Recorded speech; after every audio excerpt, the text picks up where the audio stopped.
Bom dia, sejam todos muito bem-vindos a mais uma edição do Toda Hora. A partir de agora te faço companhia e vamos ao nosso último giro de notícias dessa manhã. E 2 navios cruzeiros ajudam a aliviar a escassez de hospedagens em Belém do Pará durante a COP30, que começa nesta segunda-feira. Esse foi um dos principais desafios para a realização da Conferência do Clima da ONU na capital paraense. Com capacidade para 6.000 pessoas, os navios chegaram da Europa para oferecer espaço adicional aos delegados estrangeiros concentrados em Belém. Alguns hóspedes reclamaram das cabines pequenas e da distância do Porto do Outeiro até o local da conferência, cerca de 20 quilômetros, o que leva 45 minutos de ônibus. Outros parecem satisfeitos com a experiência em comum. Sabe, na maioria dos países que visitamos, na maioria dos workshops e conferências, ficamos em hotéis ou apartamentos, então queríamos algo diferente. O quarto é muito confortável, a água é quente e fria, a internet está funcionando. Nos meses que antecederam a conferência, com os poucos hotéis de Belém lotados, os organizadores se apressaram para encontrar acomodações em casas particulares, universidades e escolas e depois nos 2 navios. Para receber os cruzeiros foi preciso investir quase 45 milhões de dólares, ou mais de 230 milhões de reais no Porto de Outeiro. Com essa obra, a gente traz toda uma alteração, né, uma mudança aqui para a nossa região, porque você tem novas oportunidades de negócios, você tem novas oportunidades de geração de emprego e renda, né?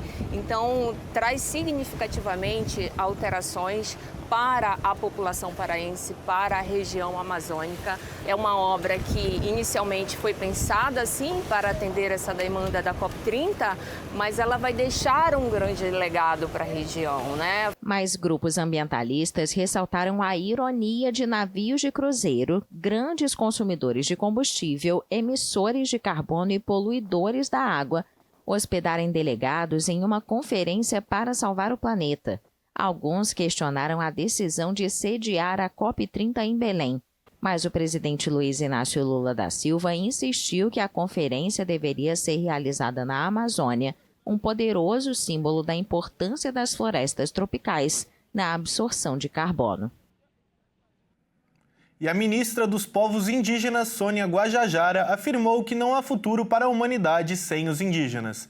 Ela espera uma maior participação dos indígenas na COP30, que acontece em Belém do Pará. A ministra dos Povos Indígenas do Brasil, Sônia Guajajara, espera que os povos indígenas consigam desempenhar papéis de destaque na COP30 em Belém, no Pará.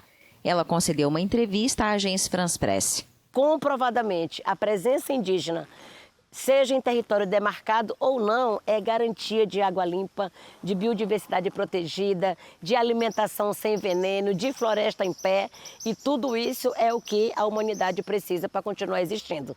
Portanto, a gente diz, né, sem os povos indígenas, sem essas vozes, não há futuro para a humanidade. Integrante da etnia Guajajara Teneterrara, nascida em uma reserva indígena no estado do Maranhão, Sônia é a primeira pessoa a ocupar o cargo criado pelo presidente Luiz Inácio Lula da Silva em seu retorno ao poder para um 3º mandato em 2023.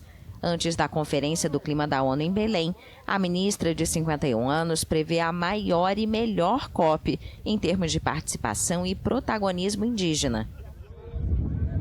A gente discutir justiça climática, discutir proteção ambiental é também discutir racismo ambiental e racismo estrutural.